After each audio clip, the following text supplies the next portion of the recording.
হৃদয়ে বড় জ্বালা, ফ্যামিলিতে সুখ নাই, শান্তি নাই। তারা হৃদয়ে প্রশান্তি আনতে চাইলে এতিমখানায় যাবেন, এতিমের মাথায় হাত বুলিয়ে দিবেন, এতিমের মুখে খাবার তুলে দিবেন। আপনার হৃদয়টারে নরম করে দিবে কে? আল্লাহর ঘর মসজিদে যাবেন, নিজ হাতে মসজিদটারে একটু পরিষ্কার করে দিবেন, আপনার জীবনটারে উজালা করে দিবে কে? তাহলে এগুলো করার মাধ্যমে আমরা মসজিদের আবাদ করতে চাই। আমরা মসজিদের আবাদকারী হতে চাই কি চাই না?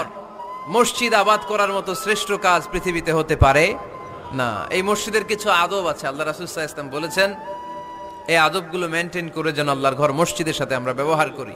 মসজিদের এক নম্বর আদব হচ্ছে মসজিদে ওযুর সাথে প্রবেশ করা। কিসের সাথে?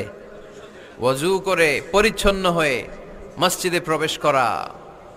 এজন্য অপবিত্র অবস্থায় গোসল ফরজ, এরকম অবস্থায় মসজিদে ঢোকা যাবে? কথা বলেন, ঢোকা যায়? যেই নারীদের মাসিক চলতেছে, মেনস্ট্রুয়েশনাল পিরিয়ড চলতেছে, ওই নারী